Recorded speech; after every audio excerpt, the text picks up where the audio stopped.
Good morning, folks. Tyler here at Jay's Printers. We got a brand new JC2C up here in our showroom last week.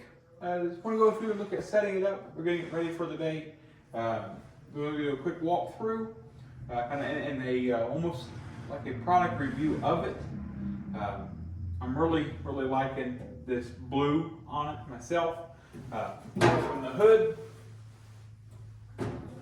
See here, we got to pull off. We got to pull off this fixed bracket for the head carriage. We'll get to that here in a little bit. I'm gonna go through what comes with it and what comes in the box. One thing that's not in here is the software. I could be wrong. I've already opened this up earlier. So, going through it really quick. Of course, power cord, Phillips head screwdriver. One thing that's not in the box I recommend having as you go through it, primarily just for this, a utility knife, pocket. Looking at our spare parts packs, go ahead and open it up. Right back in the box. If my fingers want to work and cooperate. There we go. So looking at what comes into the bag. Double-sided tape. Hold things down if we need it. Comes with 2 small 10mm syringes, 2 larger 20mm syringes, some extra dampers, extra wiper. Not sure what that is. Let's open that up and look. A baby Phillips head screwdriver. I think it's nothing out in it, but some extra pads for the capping station bottom. Let's see what else. Some extra assist tubing. A couple extra ribbon cables. Some more extra assist tubing. Our Ethernet cable for plugging it in. Oh, there's our software in here. Awesome. Hansoft software. Miscellaneous extra screws. Another wiper. Look like we got some encoders in here as well. Always have to have a couple of those on hand in case those do go bad every once in a while, and it's good to have it. And last but not least, a key for all the side panels. Yeah. So we can get into the sides if we have to. Leave it open for now, just you can see. Don't know what this is. My assumption is maybe gloves, but let's find out together.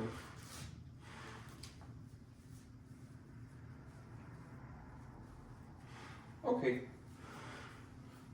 microfiber cloth and set of gloves was my assumption, but did not know for sure. We found that out together.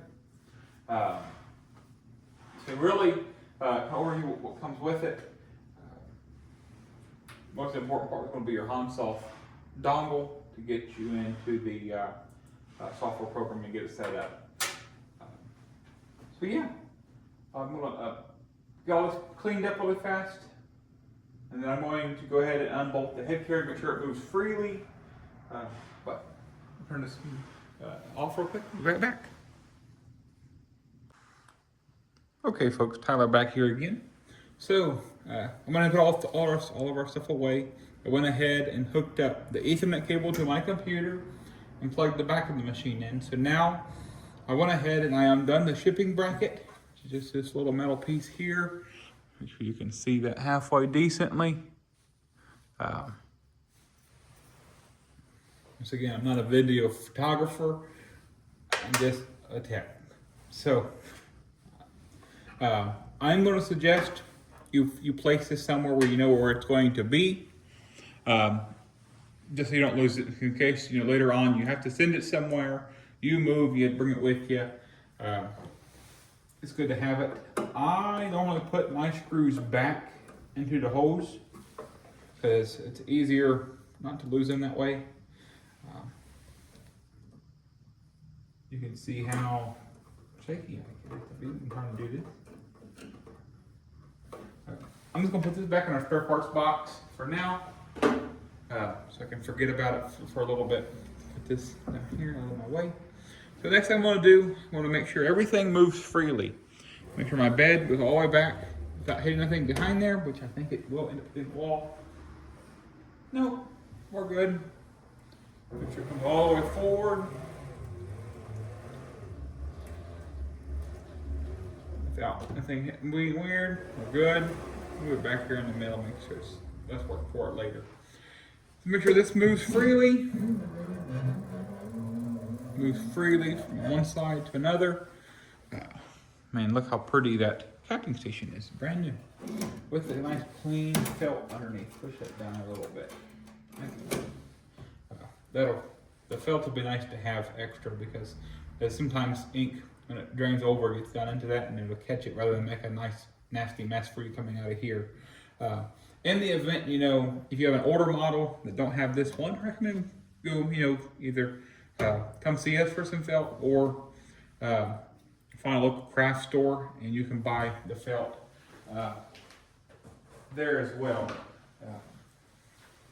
Piece here, extra piece, just a white felt. Depending on what you're looking on, you can come, you know, go see Jay's Printers for it, or you can go to, you know, big box craft store like Michael's or Hobby Lobby, and get a big old, you know, a couple yards of it and just cut little squares out of it and keep it for later. Or if you have a crafting side to you outside of UV printing, felt's always fun to work with. Move this back over to home. I really like this hood feature on it. One, blocks most of that UV light from, you know, your eyeballs. It's never enjoyable, but also keeps everything contained. It gives a nice, pretty finished look to the box, and it keeps any kind of overspray, any kind of that if that's a concern for you. It keeps most of that inside. Usually that bed's up, you know, pretty high for the head. Anyway, unless you're printing something fairly large. Looking at the neat feature about this, you know, you have about 8-inch clearance between the head to the bottom. You print, you know, large things. So yeah. So we have unbolted everything. Everything moves freely, just fine. It moves fine. So go back here. I'm gonna move my computer out of the way. I want to hit the main power switch. And these normally come with the emergency stop. I don't know if we can see that here in the video. Nope. Let's move my camera down really quick. There we go. There we go. So down here, so your emergency stop is on. If you're looking at the machine, it's going to be on your left-hand side over here, or models used to be up front. Now we're looking over here. These will come normally pre-pushed. Main power supply just around the corner back here, right there. We'll do a walk around here before too awful long. There's one more thing I want to show you, but before I take you off a tripod and you know, you get to see me moving around this thing, about on the back for your QR code. But we'll get there in a minute. So go ahead and over on this side, let's pick you up and move you over here. You'll see it initializing. Pin, pull you back up here. I can angle it down some. And I've done too much. So currently there's no ink in the system. It's completely dry. I have to go decide if I want to run hard, neutral, or soft ink in it. We're going to throw some of the iMagic ink into it. But make sure all my controls work. I'm going to move it to the left. And send it back home to lock it. Make sure everything's functioning properly. One thing with these, which we can talk about more later, that these are just like a sled carriage on machines that say that, you know, heaven forbid you get a machine that this is not 100% perfectly lined up, or you have an old machine that has over time has worn out a little bit here and there. To adjust where your head carriage is pushing against this and making sure that the ink pads line up with the head underneath, you can adjust this. I recommend going over to Jay's to-do list. Jay has a wonderful video showing how to make sure all that is lined up and adjusted. Make sure all that's good to go. But for our purposes today, everything looks like it's lined up. We'll know more if we're going to add some ink, but it looks like it's actually going to be out, you know, in our best favor, ready to play. Make sure my bed goes up and down. It's me, not the motor. Keep going up. Just move my bed out some.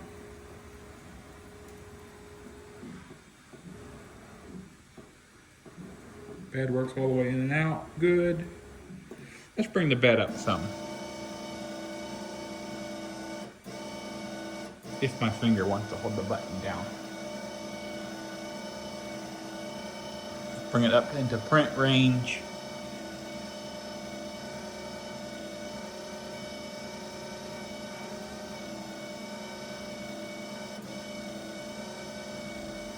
Normally, it's your head, unless your bed, unless you're printing something large, will always actually be within a decent range. For us, normally we don't get much bigger than an inch, unless we're doing something different or unique for the day. And then we have big light up. I don't know if they're plastic or acrylic or what the material is exactly, but we print on them, and they're, I don't know, about 4 inches or so. I want to go up high enough till it starts triggering the automatic stop sensor.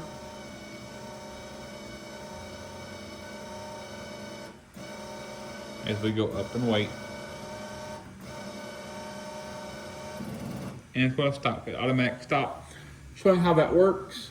Let's go grab scissors real quick. Say when I'm printing something,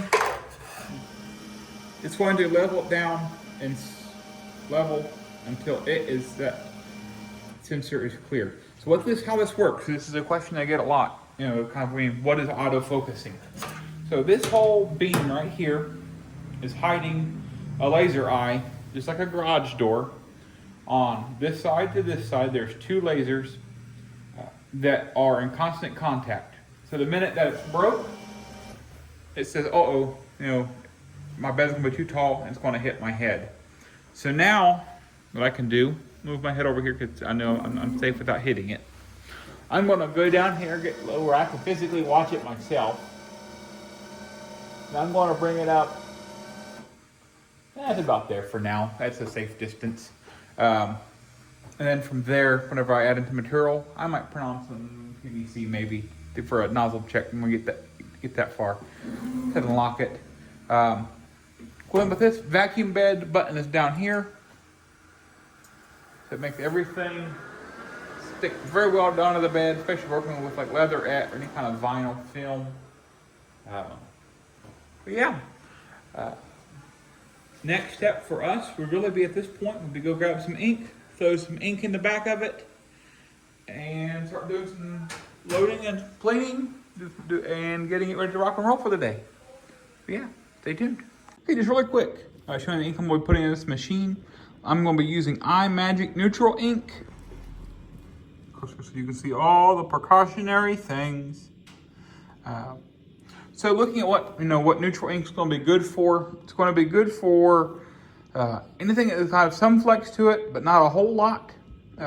One thing here I'm going to grab really quick. So this here was printed on our J16. This was printed on DTF paper, so UV ink does not stick to DTF transfer paper. So just kind of FYI. But this is actually a kind of a bad color flag. It's awful looking. But this is our neutral ink. You can see how it flexes and bends. But yet, get a little too tight with it, it will crack. So it's good for like your leatherette for hat patches, for example, would be a good thing. So I'm gonna put this back. One thing I'm gonna show you before I get too far into all of this. On the back of our machines, you'll see a QR code on the back. This is, if you're talking to one of our techs, this is what you'll want to send them if they ask for your QR code on the back of your machine. Normally it's right above the power switch. And what it's going to do is it's going to have your model number on the bottom for us to see which model you actually have. So I'm going to put you back in the camera holder while I get this ink in here. I'm going to recommend wearing gloves when you do this. I won't get into all the toxicities and things of that nature, but for my own sake, so I don't look like an Easter egg, I recommend wearing gloves when adding ink to your machine or messing with ink in general. If not, you could leave with ink on your hands for a couple days. Normally, if you get it fast enough, you'll get the bulk of it off with some soap and water, but I'd rather, not be an Easter egg on my hands. So, we'll be right back. Okay, ink's been added to it. So I'm actually going to zoom out here a little bit so I can kind of show you what I'm working with. So I went, so instead of fighting with my laptop, getting all this IP stuff hooked up, we can look at that later.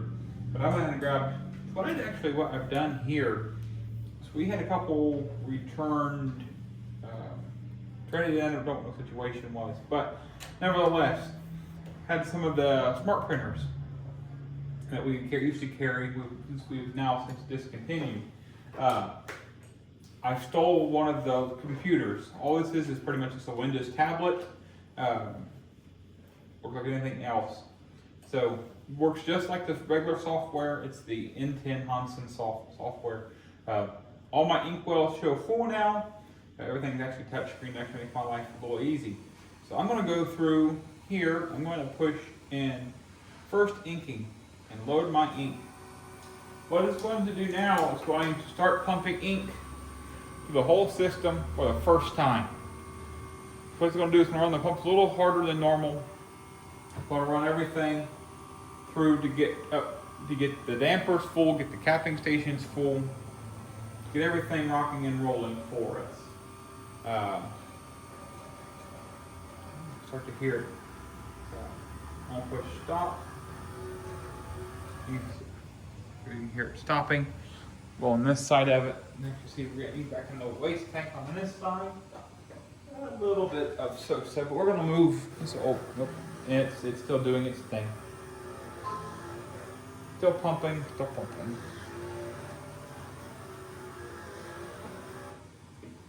Going to do this for a minute on its own since it's the first time. It's a pre-programmed software to do all the first inking and cleaning. Going to do everything automatically there for the first time. Going to do the whole process for us. I'll go over, show me. Looks like we're getting everything actually. So actually we might be sitting pretty. Let me see here really quick. I'm going to grab some of some DTF transfer film. Scissors.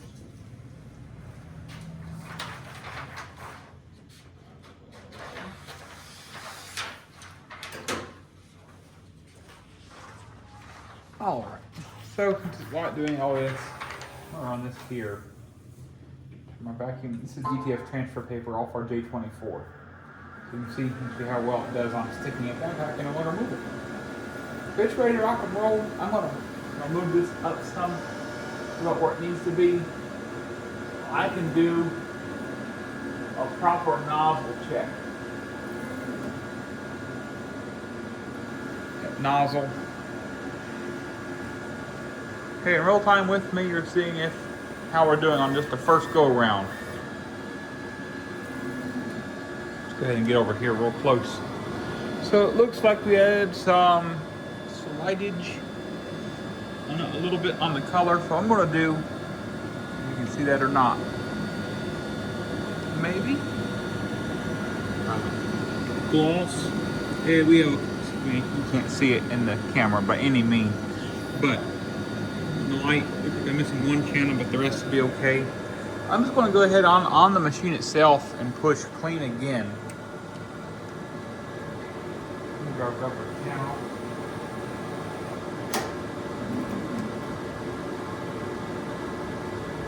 I'm going to do more purpose. It's off. It's no longer there. So it makes it, so I know that's not my current nozzle check. Do a clean real quick first before I load some more ink. Looks like it might would benefit from loading some more ink to it on both heads, but we'll see really quick before we get too involved with it.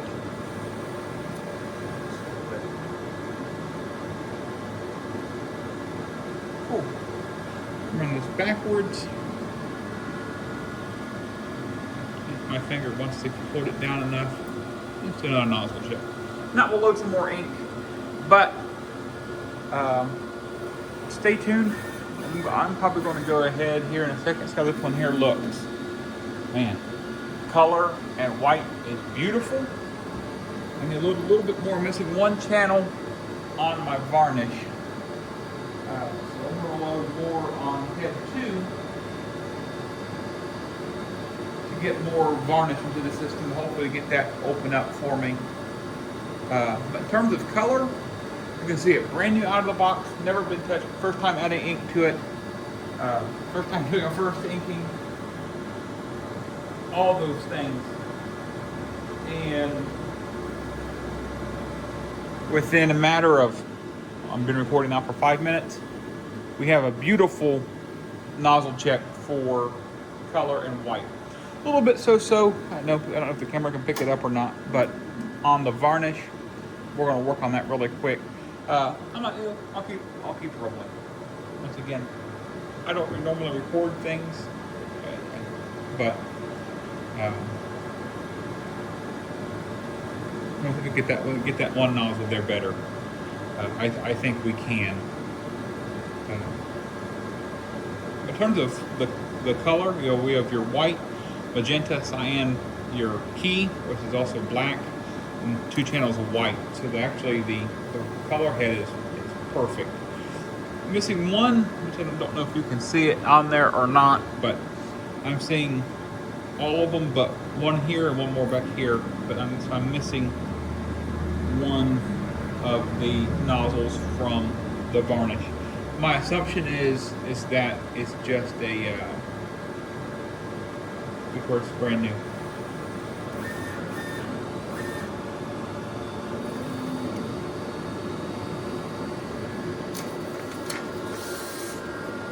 It's looking better.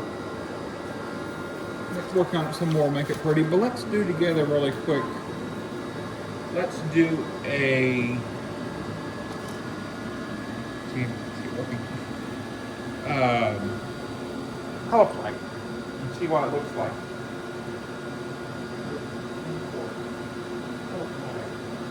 I'm going to do in my spot color setting, I'm going to print EXP. I'm going to do base theme density. Oh, stop back 100. Let's do 12% on that. Let's do 200% on the varnish to see if we get that channel open up better for us. Go ahead and print.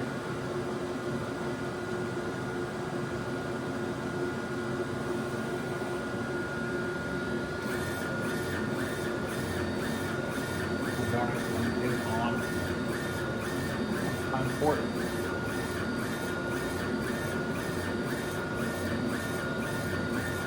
It is laying down white beautifully. Pull my head in here a little bit. White's looking good. My color's coming out good so far. I'm kind of curious what that varnish ends up looking like for us.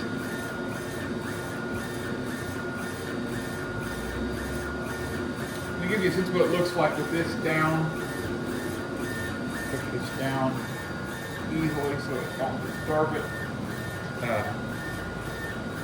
Leaves you, we can turn the overhead light off, it won't help as much. So you can see how little light it actually puts out. So for our purposes here, normally, myself, I would run with this open. just so I can watch my print as it goes, because I like that. There's a little window here you can somewhat see, but I like having the full thing open so I can see all my components inside. And I thought of a few bubbles. Varnish is beautiful. You'll get some bubbles sometimes the first go around this as it's still pushing the air through the line. Everything's brand new. So I'm gonna take you off of this pod. Okay, get you a little closer here so you can see what's happening. Super varnish covered. Some bubbles, but in terms of it, it looks actually pretty good for what I can see of it. Showing inside the machine what we're looking like, and it's gonna stop. So inside of this cover here, I won't open it up today. There's no point in it because it did a good job for me. But in terms of this, inside is gonna be your print head, and your ribbon cable is gonna go up. Gonna run back to your print head board here. To get into this, you probably want to remove this, but that's a different problem for a different day. Showing you back into the back of the beast. You get the motherboard, what it looks like. Your star motor for your white. Ink pumps are down there in the corner. Showing your ink wells.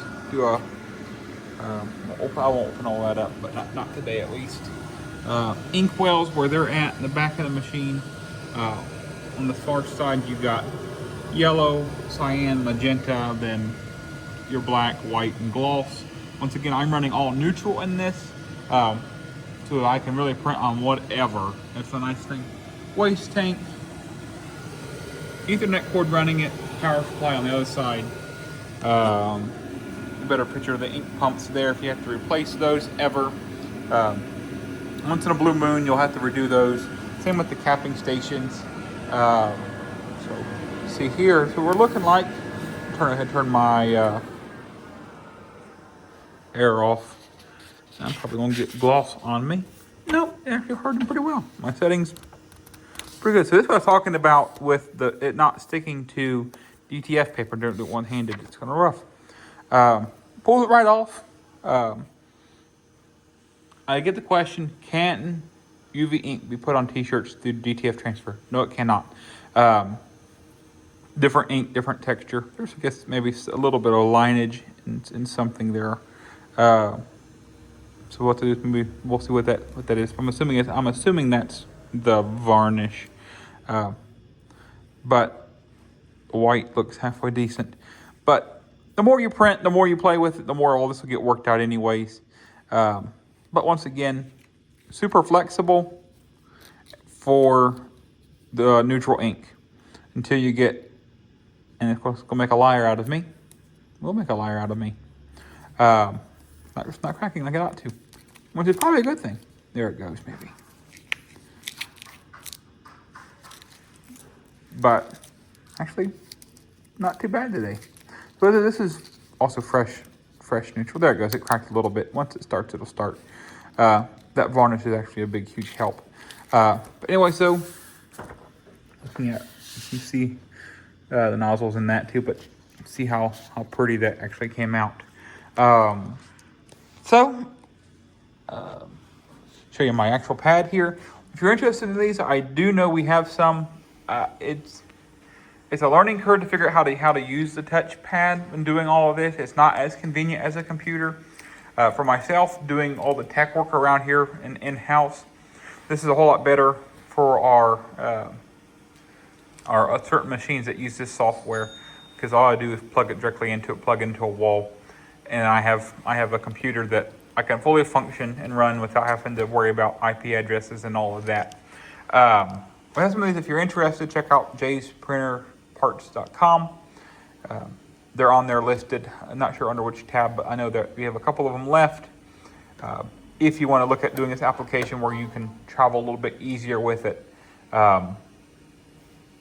One thing with this too, it's still pre-programmed with the original software off of the smart printer, but I usually X out of that when it pops up, goes directly to this, where I can completely run the whole system off of this little tablet. So it's my color flag setting up. But just once again, an overall, see from this side maybe, what we're looking like. But Peace out for now. Stay tuned for the next video.